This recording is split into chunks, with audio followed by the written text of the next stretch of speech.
അപ്പോൾ ഈ ഒപ്പാമ്പിൻ്റെ ബേസിക് ആയിട്ടുള്ള ഇൻട്രൊഡക്ഷൻ പറയുകയാണെങ്കിൽ ഇന്ന് അതിൻ്റെ ഇവല്യൂഷൻ തൊട്ട് നമ്മൾ സ്റ്റാർട്ട് ചെയ്യണം. സോ ഇനീഷ്യലി ഒപ്പാമ്പ് എന്ന് പറയുന്നത് നമുക്കറിയാം ഓപ്പറേഷണൽ ആംപ്ലിഫയർ ആണ്. അത് ആദ്യമായിട്ട് ഇൻട്രൊഡ്യൂസ് ചെയ്യുന്നത് 1940s. അപ്പോൾ ഫസ്റ്റ് ഓപ്പറേഷണൽ ആംപ്ലിഫയർ 1948 ആദ്യമായിട്ട് ഇംപ്ലിമെൻറ്റ് ചെയ്തിരിക്കുന്നത്. അത് വാക്വം ട്യൂബ്സ് വെച്ചിട്ടാണ് നമ്മൾ ഫസ്റ്റ് ഒപ്പാമ്പ് ഡെവലപ്പ് ചെയ്തിരിക്കുന്നത്. അപ്പോൾ എന്തുകൊണ്ടാണ് ഈ ഓപ്പറേഷണൽ ആംപ്ലിഫയർ എന്നുള്ള പേര് വരാൻ കാരണം? അത് വളരെ ക്ലിയർ ആണ്. ഇനീഷ്യലി നമ്മൾ ഒപ്പാമ്പ് ഡെവലപ്പ് ചെയ്യുന്ന സമയത്ത് it was used in the analog computers to perform variety of mathematical operations such as addition, subtraction, multiplication, etc. Due to its use of performing mathematical operation, it has given by the name op-amp. അതുകൊണ്ടാണ് ഈ operational amplifier എന്നുള്ള പേര് വരാൻ കാരണം. Different ആയിട്ടുള്ള ഇതുപോലത്തെ mathematical operations ചെയ്യുന്നത് കൊണ്ട് അല്ലേ. So due to the use of vacuum tube the early opamps were bulky, power consuming and expensive. അപ്പോൾ വാക്വം ട്യൂബ്സ് വെച്ചിട്ട് നമ്മൾ ഒപ്പാമ്പ് ഉണ്ടാക്കിയത് കൊണ്ട് തന്നെ അത് ബൾക്കിയാണ്, എക്സ്പെൻസീവാണ്. അപ്പോൾ നമ്മൾ അതിനൊരു മാറ്റം കൊണ്ടുവന്നത് 1964 to 1968 പീരീഡിലാണ്. അതായത് നമ്മൾ പോപ്പുലർ ആയിട്ടുള്ള 741 ഇൻ്റഗ്രേറ്റഡ് സർക്യൂട്ട് ഒപ്പാമ്പ് ആദ്യമായിട്ട് ഡെവലപ്പ് ചെയ്തു. അതിനുശേഷമാണ് ഒരു ഒപ്പാമ്പിൽ ഒരു മാറ്റം വന്നത്. അതിൻ്റെ സൈസിലും അതിൻ്റെ കോസ്റ്റിലൊക്കെ ഡിഫറൻസ് വന്നത് ഈ ഒരു IC ഒപ്പാമ്പ് വന്നതിന് ശേഷമാണ്. So with the help of IC op-amp, the circuit design become very simple. The variety of useful circuits can be built without the necessity of knowing about the complex internal circuitry. Moreover, IC op-amps are inexpensive, take up less space and consume less power. So the IC op-amp has become an integral part of almost every electronic circuit which uses linear integrated circuit. അപ്പോൾ ഇതിന് ശേഷമാണ് ഒരു മാറ്റം തന്നെ വന്നത് op-amp IC develop ചെയ്തതിന് ശേഷം. So അതിൻ്റെ അഡ്വാൻറ്റേജസ് എന്തൊക്കെയാണെന്ന് നോക്കുകയാണെങ്കിൽ because of lower cost, small size, versatility, flexibility and dependability. Opamps are used in the field of process control, communication, computers, power and signal sources, display and measuring system. ഇങ്ങനെ variety of ആപ്ലിക്കേഷൻസിൽ നമുക്ക് opamp use ചെയ്യാൻ പറ്റും. അപ്പോൾ op-amp എന്ന് പറയുന്നത് ഒപ്പാം 741 വന്നതിന് ശേഷമാണ് ഈ മാറ്റങ്ങളൊക്കെ വന്നത് അല്ലേ. യെസ്. അപ്പോൾ ആദ്യം നമുക്ക് ഈ ഒപ്പാമ്പിൻ്റെ ബേസിക്സിൽ പറയുമ്പോൾ നമുക്ക് ഡിസ്കസ് ചെയ്യാനുള്ളൊരു കാര്യം ഡിഫറൻഷ്യൽ ആംപ്ലിഫയർ ആണ്. So what is mean by a differential amplifier? എന്താണ് ഒരു ഡിഫറൻഷ്യൽ ആംപ്ലിഫയർ കൊണ്ട് മീൻ ചെയ്യുന്നത്? അതാദ്യം നമുക്ക് നോക്കണം. അപ്പോൾ ഒപ്പാമ്പിൻ്റെ എപ്പോഴും ഫണ്ടമെൻ്റൽ ബേസിക്സ് എന്ന് പറയുന്നത് ഇതാണ്. സോ നിങ്ങൾക്ക് ഇവിടെ ഫിഗറിൽ കാണാം ഒരു ഐഡിയൽ ആയിട്ടുള്ള ഡിഫറൻഷ്യൽ ആംപ്ലിഫയർ കാണാം അല്ലേ. അതിലേക്ക് നമ്മൾ 2 ഇൻപുട്ട് അപ്ലൈ ചെയ്യുന്നുണ്ട്, V1 ഉം V2 ഉം. നമുക്കൊരു ഔട്ട്പുട്ട് കിട്ടുന്നുണ്ട് Vout അല്ലേ. അപ്പോൾ എന്താണ് ഡിഫറൻഷ്യൽ ആംപ്ലിഫയർ നമുക്ക് നോക്കാം. The differential amplifier amplifies the difference between two input voltage level. Hence, it is also called a difference amplifier. Consists an ideal differential amplifier shown in figure. അപ്പോൾ എന്താണ് V1 minus V2 എന്നുള്ളൊരു parameter നമ്മൾ കാണുകയാണെങ്കിൽ ആ പാരാമീറ്ററിനെ amplify ചെയ്തുകൊണ്ടാണ് നമുക്കിവിടെ output കിട്ടുക, Vout. അപ്പോൾ ഈ ഒരു സർക്യൂട്ടിനെയാണ് നമ്മൾ ഡിഫറൻഷ്യൽ ആംപ്ലിഫയർ എന്ന് പറയാം. ഇത് തന്നെയാണ് ഡിഫറൻസ് ആംപ്ലിഫയർ എന്ന് പറയുന്നത്. Okay. So if V1 and V2 are the two input signal, while Vout is the single-ended output. So each signal is measured with respect to ground. So an ideal differential amplifier, the output voltage Vout is proportional to the difference between two input signal. Hence we can write. അപ്പോൾ ഇത് നമുക്കൊരു ideal differential amplifier എടുക്കുകയാണെങ്കിൽ ഇതിൻ്റെ മൊത്തം output voltage എന്ന് പറയുന്നത് first വോൾട്ടേജിൽ നിന്ന് സെക്കൻഡ് വോൾട്ടേജ് സബ്ട്രാക്ട് ചെയ്തതിന് പ്രൊപ്പോർഷണൽ ആയിരിക്കും അല്ലേ. ഇങ്ങനെ തന്നെയല്ലേ വരിക. യെസ്. അപ്പോൾ നമുക്കിതിനെ പ്രൊപ്പോർഷണാലിറ്റി വെച്ചിട്ടാണ് നമ്മളിപ്പോൾ ചെയ്തത്. Vout is proportional to V1 minus V2. നമുക്കിതിനെ ഇക്വേറ്റ് ചെയ്യുകയാണെങ്കിൽ ഒരു പ്രൊപ്പോർഷണാലിറ്റി കോൺസ്റ്റൻറ്റ് വെച്ച് മൾട്ടിപ്ലൈ ചെയ്യേണ്ടി വരും അല്ലേ. അപ്പോൾ Vout is proportional to V1 minus V2നെ നമുക്ക് Vout equal to AD into V1 minus V2 എന്ന് എഴുതാം. AD എന്ന് പറയുന്നത് ആക്ച്വലി പ്രൊപ്പോർഷണാലിറ്റി കോൺസ്റ്റൻ്റ് ആണ്. ഈ ADക്കാണ് നമ്മൾ ഡിഫറൻഷ്യൽ ഗെയിൻ എന്ന് പറയുന്നത്. ഡിഫറൻഷ്യൽ ഗെയിൻ, കോമൺ ഗെയിൻ എന്നുള്ള 2 പാരാമീറ്റർ നമുക്ക് ഡിഫറൻഷ്യൽ ആംപ്ലിഫയറിൽ പറയാനുണ്ട്. അപ്പോൾ എന്താണ് AD എന്ന് പറഞ്ഞാൽ differential gain. So AD is the gain which is differential amplifier amplifies the difference between two input signal. Hence it is called differential gain of the differential amplifier അല്ലേ. അപ്പോൾ എന്തായിരിക്കും ടോട്ടൽ ഔട്ട്പുട്ട് വോൾട്ടേജ് വരിക? ഈ differential ആംപ്ലിഫയറിൻ്റെ gain into net output voltage, അതായത് V1 minus V2 കണ്ടാലാണ് നമുക്കിതിൻ്റെ മൊത്തം output voltage കിട്ടുക അല്ലേ. Okay. So the difference between to inputs, ഈ V1 മൈനസ് V2 എന്നുള്ള പാരാമീറ്ററിനെ ഞാൻ ഡിഫറൻസ് വോൾട്ടേജ് എന്ന് പറയുകയാണെങ്കിൽ അതിനെ VD എന്ന് റെപ്രസെൻറ്റ് ചെയ്യുകയാണെങ്കിൽ നമുക്ക് എന്ത് ചെയ്യാം, ഈ AD എന്നുള്ള സ്ഥാനത്തിൽ ഞാൻ എ ഡി എന്ന് അതുപോലെ സബ്സ്റ്റിറ്റ്യൂട്ട് ചെയ്യാം. അതുപോലെ തന്നെ ഈ V1 മൈനസ് V2 പകരം ഞാൻ VD എന്ന് സബ്സ്റ്റിറ്റ്യൂട്ട് ചെയ്യുകയാണെങ്കിൽ എനിക്കിവിടെ ഔട്ട്പുട്ട് വോൾട്ടേജ് എഴുതാം AD ഇൻറ്റു VD. ഇതിൽ AD എന്ന് പറയുന്ന ഡിഫറൻഷ്യൽ ഗെയിനും VD എന്ന് പറയുന്നത് എന്താണ്, അതിൻ്റെ ഡിഫറൻസ് വോൾട്ടേജുമാണ്. അപ്പോൾ ഇങ്ങനെ എഴുതാം അല്ലേ. അപ്പോൾ ഇക്വേഷൻ എനിക്ക് എന്ത് ചെയ്യാൻ പറ്റും, ഇതിന്ന് AD കണ്ടുപിടിച്ചൂടെ. വാട്ട് ഈസ് AD എന്ന് പറഞ്ഞാൽ Vout/VD ആയിരിക്കും അല്ലേ. ഇപ്പോൾ Vout/VD എന്ന് എഴുതുകയാണെങ്കിൽ നമുക്ക് ഇതിൻ്റെ ഡിഫറൻഷ്യൽ ഗെയിൻ കിട്ടി അല്ലേ. ഈ ഡിഫറൻഷ്യൽ ഗെയിനിന് എനിക്ക് വേണമെങ്കിൽ ഡെസിബൽ റെപ്രസെൻറ്റ് ചെയ്യാം. ഇതിനെ ഡെസിബൽ റെപ്രസെൻറ്റ് ചെയ്യുകയാണെങ്കിൽ എനിക്ക് 20 ലോഗ് വെച്ച് മൾട്ടിപ്ലൈ ചെയ്ത് അതിൻ്റെ ഡെസിബൽ ഫോം എനിക്ക് കിട്ടും. അപ്പോൾ ഡെസിബൽ ഫോം ചോദിക്കാറുണ്ട്. അപ്പോൾ ഇതാണ് ബേസിക്കലി ഡിഫറൻഷ്യൽ ഗെയിൻ. അപ്പോൾ ഡിഫറൻഷ്യൽ ഗെയിൻ കൊണ്ട് മീൻ ചെയ്യുന്നത് എന്താ, ഒരു ഒപ്പാമ്പിലേക്ക് നമ്മൾ 2 വ്യത്യസ്തമായ ഇൻപുട്ടുകൾ അപ്ലൈ ചെയ്യണം. V1 V2 ഡിഫറൻ്റ് ആയിരിക്കും അല്ലേ. ഇപ്പോൾ V1 5 വോൾട്ട് ആണെങ്കിൽ V2 3 വോൾട്ട്. അപ്പോൾ 2 ഡിഫറൻ്റ് ആയിട്ടുള്ള ഇൻപുട്ടുകൾ അപ്ലൈ ചെയ്യുമ്പോൾ നമുക്കൊരു സ്പെസിഫിക് ഔട്ട്പുട്ട് കിട്ടും. ഈ ഔട്ട്പുട്ടിൻ്റെ ഒരു പ്രൊപ്പോർഷണാലിറ്റി ഫാക്ടർ നമ്മൾ കണ്ടുപിടിക്കുന്നതാണ് ഡിഫറൻഷ്യൽ ഗെയിൻ എന്ന് പറയുന്നത് അല്ലേ. അപ്പോൾ നിങ്ങൾക്ക് ഇതിൻ്റെ ലോജിക്ക് മനസ്സിലായല്ലോ. അപ്പോൾ എന്തായാലും V1 V2 ഇവിടെ എന്തായിരിക്കും, ഡിഫറൻ്റ് ആയിരിക്കും. ഓക്കെ, അപ്പോൾ ഇതാണ് ഡിഫറൻഷ്യൽ ഗെയിൻ എന്ന് പറയുന്നത്. അപ്പോൾ എന്തായിരിക്കും ഒരു കോമൺ മോഡ് ഗെയിൻ എന്ന് പറഞ്ഞാൽ നിങ്ങൾക്ക് തന്നെ വളരെ ക്ലിയർ ആണ്. ഒരു കോമൺ മോഡ് ഗെയിൻ എന്ന് പറഞ്ഞാൽ ഞാനൊരു ഒപ്പാമ്പ് എടുക്കുകയാണ്.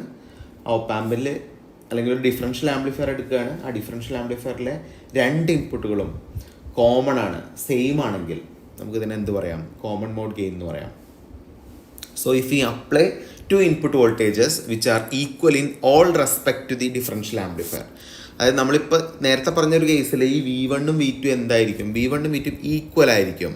Then ideally the output voltage must be 0. അതായത് നമ്മളൊരു ഐഡിയൽ ഒപ്പാമ്പാണ് അല്ലെങ്കിൽ ഐഡിയൽ ഡിഫറൻഷ്യൽ ആംപ്ലിഫയർ എടുക്കുന്നതെങ്കിൽ ഈ V1 V2 സെയിം ആണെങ്കിൽ നോർമലി സംഭവിക്കുന്ന കാര്യം എന്താ, V1 V2 സെയിം ആണെങ്കിൽ ഇതിൻ്റെ നെറ്റ് ഔട്ട്പുട്ട് വോൾട്ടേജ് എന്ന് പറയുന്നത് ഐഡിയലി 0 ആയിരിക്കും. കാരണം V1 V2 സെയിം അല്ലേ. പക്ഷെ പ്രാക്ടിക്കലി നമുക്ക് ഒരിക്കലും അങ്ങനെ ഒരു കണ്ടീഷൻ പറയാൻ പറ്റില്ല. ഒരിക്കലും ഐഡിയൽ ആയിട്ടുള്ള ഒരു ഒപ്പാമ്പ് നമുക്ക് ഉണ്ടാക്കാൻ പറ്റില്ല അല്ലേ. പ്രാക്ടിക്കൽ ഒപ്പാമ്പിൻ്റെ കേസിൽ എന്തായാലും ദർ ഇസ് സം വോൾട്ടേജസ്. അതായത് V1 V2 സെയിം ആണെന്ന് പറയുകയാണെങ്കിലും ഒരിക്കലും നമുക്ക് 0 എന്നുള്ളൊരു ഔട്ട്പുട്ട് കിട്ടില്ല. ഒരു ചെറിയ ഔട്ട്പുട്ട് എപ്പോഴും ഉണ്ടായിരിക്കും. അതാണ് ഒരു ഒപ്പാമ്പിൻ്റെ പ്രത്യേകത. കാരണം ഇത് രണ്ടും ഐഡൻറ്റിക്കൽ ആണെങ്കിലും there must be a voltage here. അതാണ് ഇതിൻ്റെ ബേസിക് ആയിട്ടുള്ള തിയറി എന്ന് പറയുന്നത്. But the output voltage of the practical differential amplifier not only depends on the difference voltage but also depend on the average common level of the inputs.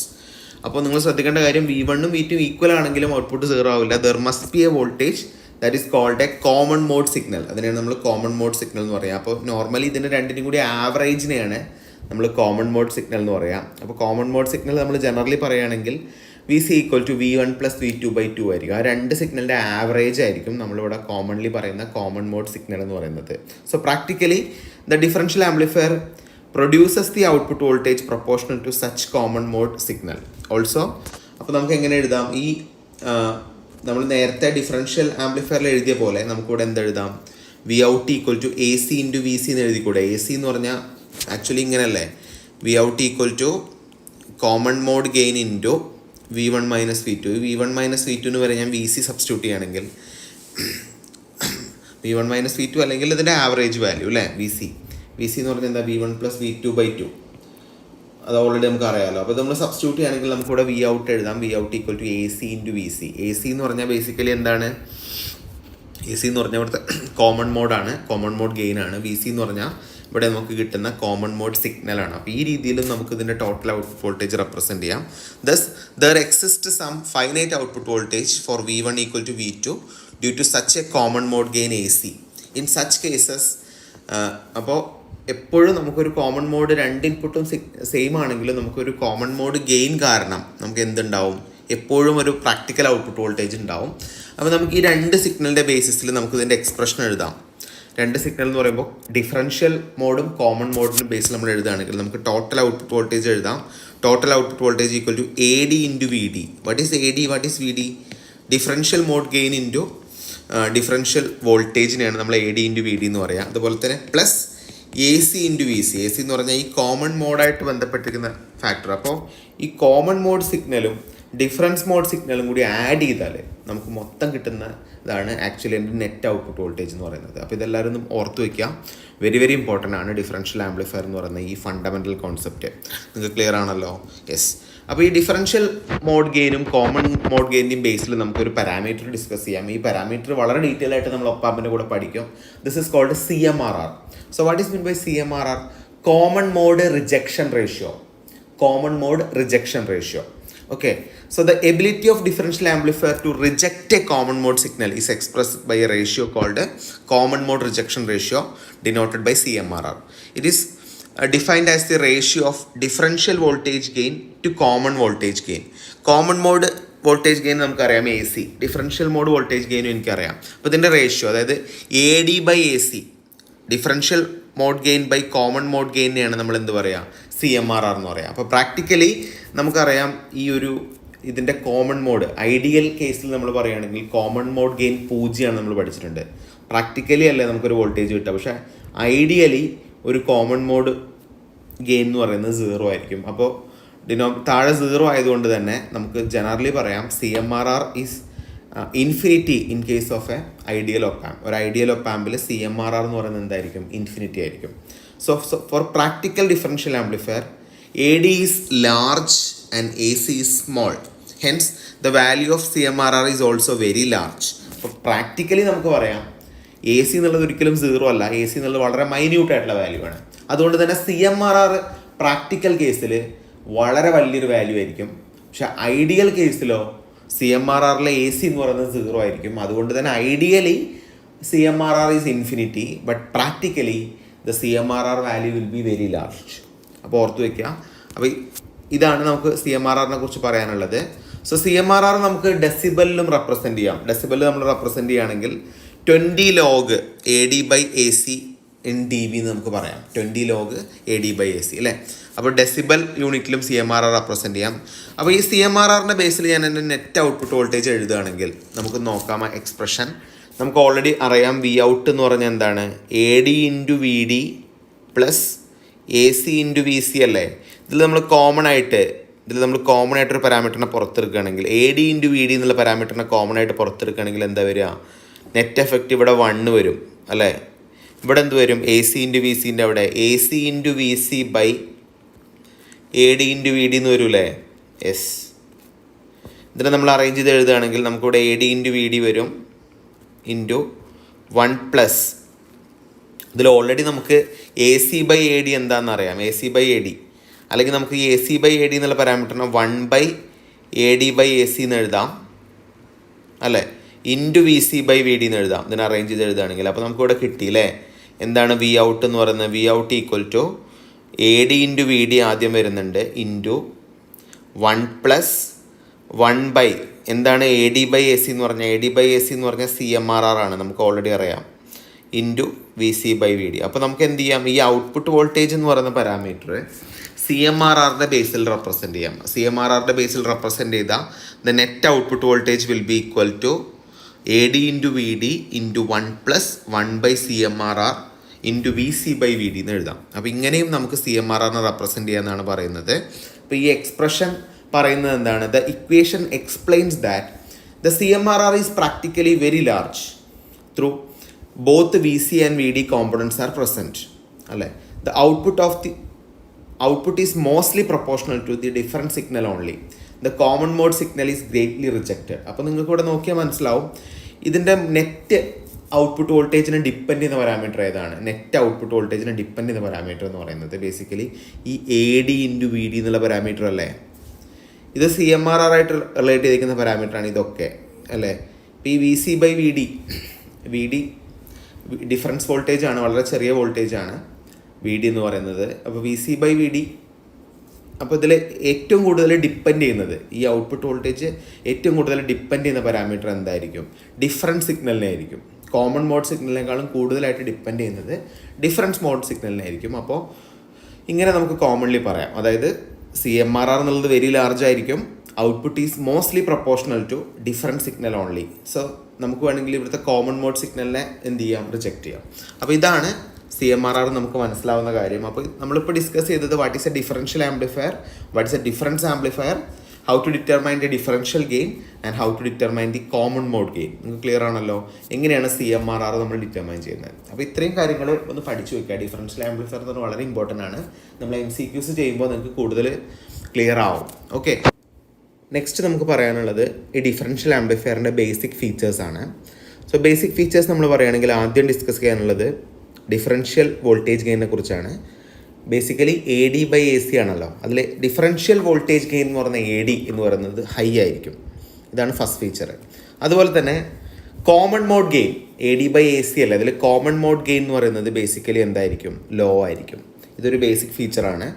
അതുപോലെ തന്നെ CMRR differential mode gain കൂടുതലും common mode gain കുറവും ആയതുകൊണ്ട് തന്നെ ഒരു differential ആംപ്ലിഫയറിൻ്റെ CMRR എന്ന് പറയുന്നത് high ആയിരിക്കും. ഓക്കെ, അതുപോലെ തന്നെ 2 ഇൻപുട്ട് ടെർമിനൽസ് ആണ് ഉണ്ടാവുക, നമ്മൾ ഓൾറെഡി പറഞ്ഞതാണല്ലോ. അതുപോലെ തന്നെ ഇൻപുട്ട് ഇമ്പിഡൻസ് എപ്പോഴും ഹൈ ആയിരിക്കും, ബാൻഡ് വിഡ്ത്ത് എപ്പോഴും കൂടുതലായിരിക്കും. ഓപ്സെറ്റ് വോൾട്ടേജ് ആൻഡ് കറണ്ട്, എന്താണ് ഓപ്സെറ്റ് വോൾട്ടേജ് കറണ്ട് എന്നൊക്കെ നമുക്ക് ഡിസ്കസ് ചെയ്യാനുണ്ട്, അത് വളരെ കുറവായിരിക്കും. അതുപോലെ തന്നെ ഔട്ട്പുട്ട് ഇമ്പിഡൻസ് ലോ ആയിരിക്കും. അപ്പോൾ ഇത്രയും ഫീച്ചേഴ്സ് ഓർത്ത് വയ്ക്കാം.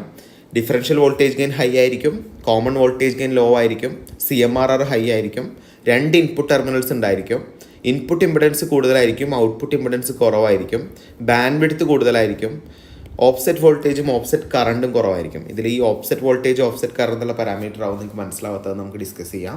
ഓക്കെ, അപ്പോൾ ഇത്രയാണ് ഡിഫറൻഷ്യൽ ആംപ്ലിഫയറിൻ്റെ ബേസിക് ഫീച്ചേഴ്സ് എന്ന് പറയുന്നത്. ഓക്കെ, ഇനി അതിൻ്റെ ഡിഫറൻ്റ് ആയിട്ടുള്ള സർക്യൂട്ട് കോൺഫിഗറേഷൻസ് ആണ് നമുക്ക് നോക്കാനുള്ളത്. ഒരു ഡിഫറൻഷ്യൽ ആംപ്ലിഫയറിൻ്റെ സർക്യൂട്ട് കോൺഫിഗറേഷൻസ് നോക്കുകയാണെങ്കിൽ the differential amplifier in the difference amplifier stage in the op-amp, it can be used in 4 configuration. So the differential amplifier uses 2 transistors in common emitter configuration. അപ്പോൾ 4 രീതിയിൽ നമുക്ക് ഇതിൻ്റെ circuit configurations പറയാൻ പറ്റും. The first one is dual input balanced output differential amplifier. Dual input balanced output differential amplifier, ഇതാണ് first type. Second type എന്ന് പറയുന്നത് dual input unbalanced output ആണ്. എന്താണ് ഈ ബാലൻസ്ഡ് അൺബാലൻസ്ഡ് എന്നുള്ള വേർഡൊക്കെ നമുക്ക് പറയാം. തേർഡ് വൺ ആണ് single input balanced output. Fourth one ആണ് സിംഗിൾ ഇൻപുട്ട് അൺബാലൻസ്ഡ് ഔട്ട്പുട്ട്. ഇങ്ങനെ 4 ഡിഫറെൻറ്റ് മോഡ് ഓഫ് ഓപ്പറേഷൻസിൽ നമുക്കിത് വർക്ക് ചെയ്യിപ്പിക്കാം. സോ എന്താണ് ഈ ഡുവൽ ഇൻപുട്ട് ബാലൻസ്ഡ്? 2 ഇൻപുട്ട് ഉണ്ടായിരിക്കും. ബാലൻസ്ഡ് എന്ന് പറഞ്ഞാൽ എന്താ നമുക്ക് പറയാം, ഡുവൽ ഇൻപുട്ട് അൺബാലൻസ്ഡ് അല്ലേ. അതുപോലെ single input balanced, single input unbalanced, ഇങ്ങനെ 4 ടൈപ്പാണല്ലോ നമ്മൾ ഡിസ്കസ് ചെയ്തത്. അപ്പോൾ എന്താണ് what is mean by balanced? If the output is taken between 2 collectors, നമ്മൾ ഓൾറെഡി പറഞ്ഞു കോമൺ എമിറ്റർ കോൺഫിഗറേഷനാണ് ഇവിടെ യൂസ് ചെയ്യുന്നത്. അപ്പോൾ 2 കളക്ടേഴ്സിന് അക്രോസ് ആയിട്ടാണ് നമ്മൾ ഔട്ട്പുട്ട് എടുക്കുന്നതെങ്കിൽ ഇതിന് നമുക്ക് ബാലൻസ്ഡ് ഔട്ട്പുട്ട് എന്ന് പറയാം, അല്ലെങ്കിൽ ഡബിൾ എൻഡഡ് ഔട്ട്പുട്ട് എന്ന് പറയാം. അപ്പോൾ നമ്മുടെ അതിൻ്റെ സർക്യൂട്ട് കോൺഫിഗറേഷൻ കണ്ടാൽ നിങ്ങൾക്ക് മനസ്സിലാവും. അതിൻ്റെ 2 കളക്ടർ ടെർമിനൽ, 2 ട്രാൻസിസ്റ്റർ വരും. ആ 2 കളക്ടർ ടെർമിനലിന് അക്രോസ് ആയിട്ട് നമ്മൾ ഔട്ട്പുട്ട് എടുക്കുകയാണെങ്കിൽ ഇത് നമുക്ക് ബാലൻസ്ഡ് ഔട്ട്പുട്ട് എന്ന് പറയാം, അല്ലെങ്കിൽ ഡബിൾ എൻഡഡ് ഔട്ട്പുട്ട് എന്ന് പറയാം. While the output is taken between 1 collector with respect to ground is called unbalanced output or single ended output. 2 കളക്ടറിൽ ഒരൊറ്റ കളക്ടറിൽ നിന്ന് മാത്രം നമ്മൾ ഔട്ട്പുട്ട് എടുക്കുകയാണെങ്കിൽ ഇത് നമുക്ക് എന്ത് പറയാം, അൺബാലൻസ്ഡ് ഔട്ട്പുട്ട് എന്ന് പറയാം, അല്ലെങ്കിൽ സിംഗിൾ എൻഡഡ് ഔട്ട്പുട്ട് എന്ന് പറയാം. അപ്പോൾ ഇതിൻ്റെ ഫിഗർ നിങ്ങൾക്ക് കണ്ടാൽ വളരെ ക്ലിയർ ആയിട്ട് മനസ്സിലാവും. അപ്പോൾ നിങ്ങൾ ആദ്യത്തെ 2 കോൺഫിഗറേഷൻസ് കണ്ടാവും. First one is a dual input balanced output. എല്ലാവരും നോക്ക്, നമ്മളൊരു കോമൺ എമിറ്റർ ആംപ്ലിഫയർ ആണ് എടുത്തിരിക്കുന്നത് അല്ലേ. അതിൽ 2 NPN ട്രാൻസിസ്റ്റർ എടുത്തു, Q1 ഉം Q2 ഉം അല്ല. ആ 2 NPN ട്രാൻസിസ്റ്ററിലേക്ക് നമ്മൾ ഇൻപുട്ട് അപ്ലൈ ചെയ്തു. VS1 എന്നുള്ളത് ഫസ്റ്റ് ഇൻപുട്ടും VS2 എന്നുള്ളത് സെക്കൻഡ് ഇൻപുട്ടും അല്ലേ. പിന്നെ നമ്മൾ എന്ത് ചെയ്തു, ഈ എമിറ്റർ ടെർമിനൽ കോമൺലി നമ്മൾ നെഗറ്റീവ് പവർ സപ്ലൈയിലേക്ക് കൊടുത്തു അല്ല. 2 ബയാസിങ് റെസിസ്റ്റേഴ്സ് വഴി നമ്മൾ ഇതിൻ്റെ പോസിറ്റീവ് സപ്ലൈയിലേക്ക് കൊടുത്തു. അപ്പോൾ നിങ്ങൾ നോക്ക്, നമ്മൾ ഇൻപുട്ട് എടുത്തിരിക്കുന്നത് 2 ഇൻപുട്ടുകളുണ്ട്. നമ്മൾ ഔട്ട്പുട്ട് 2 ടെർമിനലിൽ നിന്നായിട്ടാണ് ഔട്ട്പുട്ട് എടുക്കുന്നത്. അതായത് ഫസ്റ്റ് Q1 കളക്ടറിൽ നിന്നും Q2 കളക്ടറിൽ നിന്നും നമ്മൾ ഔട്ട്പുട്ട് എടുത്തു. അപ്പോൾ നമുക്കിതിനെ ബേസിക്കലി പറയാം, ഔട്ട്പുട്ട് കണ്ടീഷൻ പറയുകയാണെങ്കിൽ that is A balanced condition അല്ലേ. നമ്മളിപ്പോൾ ഇവിടെ ഡെഫിനേഷനിൽ പറഞ്ഞല്ലോ, അല്ലെങ്കിൽ ഡബിൾ എൻഡഡ് ഔട്ട്പുട്ടാണ്. 2 ഇൻപുട്ട് ഉണ്ട്. അപ്പോൾ നമുക്കിതിന് എന്ത് പറയാം, ഡുവൽ ഇൻപുട്ട് ബാലൻസ്ഡ് എന്ന് പറയാം. 2 ഇൻപുട്ട് ഉണ്ട്, ഔട്ട്പുട്ട് ബാലൻസ്ഡ് ആണ്. അതായത് ഔട്ട്പുട്ട് 2 കളക്ടറിൽ നിന്നും ആയിട്ടാണ് നമ്മൾ ഔട്ട്പുട്ട് എടുക്കുന്നത്. So output is balanced. So this is first configuration, dual input balanced output. രണ്ടാമത്തെ കണ്ടോ, ഡുവൽ ഇൻപുട്ട് അൺബാലൻസ്ഡ് ഔട്ട്പുട്ടാണ് രണ്ടാമത്തെ. ഡുവൽ ഇൻപുട്ട് അൺബാലൻസ്ഡ് എന്ന് പറഞ്ഞാൽ നമ്മളിവിടെ 2 ട്രാൻസിസ്റ്ററിൽ നിന്നും ഇൻപുട്ട് എടുത്തു. VS1 VS2 എന്നുള്ള 2 ഇൻപുട്ടാണ്. നമ്മൾ ഔട്ട്പുട്ട് എടുത്തിരിക്കുന്നത് ഒരു Q1-ന്റെ കറസ്പോണ്ടിങ് ആയിട്ടുള്ള കളക്ടറിൽ നിന്ന് മാത്രമാണ് നമ്മൾ ഔട്ട്പുട്ട് എടുത്തിരിക്കുന്നത്. അപ്പോൾ നമുക്കിതിനെ എന്ത് പറയാം? ഡുവൽ ഇൻപുട്ട് അൺബാലൻസ്ഡ് എന്ന് പറഞ്ഞൂടെ? അൺബാലൻസ്ഡ് തന്നെ അല്ലേ? കാരണം എന്താ? ഒരു ടെർമിനലിന് അക്രോസ് ആയിട്ട് നമ്മൾ ഔട്ട്പുട്ട് എടുക്കുന്നുള്ളൂ. So this is called dual input unbalanced output. Okay, മൂന്നാമത്തെ കോൺഫിഗറേഷൻ കണ്ടോ? Single input balanced output. ഇതിൽ നോക്ക്, 2 ട്രാൻസിസ്റ്റർ ഉണ്ടെങ്കിലും Q2 നമ്മൾ കോമൺലി ഗ്രൗണ്ട് ചെയ്യാണ് ചെയ്തിരിക്കുന്നത്. Q1-ൽ നിന്ന് മാത്രമേ ഇൻപുട്ട് എടുക്കുന്നുള്ളൂ. അപ്പോൾ ഒരൊറ്റ ഇൻപുട്ട് ഉള്ളൂ, നമുക്കിതിനെ സിംഗിൾ ഇൻപുട്ട് എന്ന് പറയാം. ഔട്ട്പുട്ട് കണ്ടോ? 2 കളക്ടറിൽ നിന്ന് നമ്മൾ ഔട്ട്പുട്ട് എടുക്കുന്നുണ്ട്. So this is balanced. So this is single input balanced output. അടുത്തൊരു പോസിബിലിറ്റി കണ്ടോ? സിംഗിൾ ഇൻപുട്ട് അൺബാലൻസ്ഡ് ഔട്ട്പുട്ടാണ്. അതായത് ഒരു ഇൻപുട്ടേ ഉള്ളൂ. അൺബാലൻസ്ഡ് എന്ന് പറയുമ്പോൾ ഒരു ട്രാൻസിസ്റ്ററിൻ്റെ Q1-ൽ നിന്ന് മാത്രമേ നമ്മൾ ഔട്ട്പുട്ട് എടുത്തിട്ടുള്ളൂ. അപ്പോൾ ഇത് നമുക്ക് ബേസിക്കലി പറയാം സിംഗിൾ ഇൻപുട്ട് അൺബാലൻസ്ഡ് ഔട്ട്പുട്ട്. അപ്പോൾ ഇതാണ് നമുക്ക് 4 ഡിഫറൻഷ്യൽ ആംപ്ലിഫയറിൻ്റെ സർക്യൂട്ട് കോൺഫിഗറേഷൻസ് എന്ന് പറയുന്നത്. വളരെ ഇമ്പോർട്ടൻ്റ് ആണ്, എല്ലാവരും ഒന്ന് അറിഞ്ഞിരിക്കുക. ഓക്കെ, അപ്പോൾ ഡിഫറൻഷ്യൽ ആംപ്ലിഫയറിന് സ്പെസിഫിക്കലി നമ്മുടെ സിലബസിൽ കൊടുത്തിട്ടുണ്ട്. അപ്പോൾ ഇതെല്ലാവരും അറിഞ്ഞിരിക്കണം നിർബന്ധമായിട്ടും, കാരണം ഇമ്പോർട്ടൻ്റ് ആയിട്ടുള്ളൊരു പോർഷനാണ്. ഓക്കെ, അപ്പോൾ ഡിഫറൻഷ്യൽ ആംപ്ലിഫയറിൽ ഈ മോഡ് ഓഫ് ഓപ്പറേഷൻ വരെ നമ്മൾ ഡിസ്കസ് ചെയ്തു.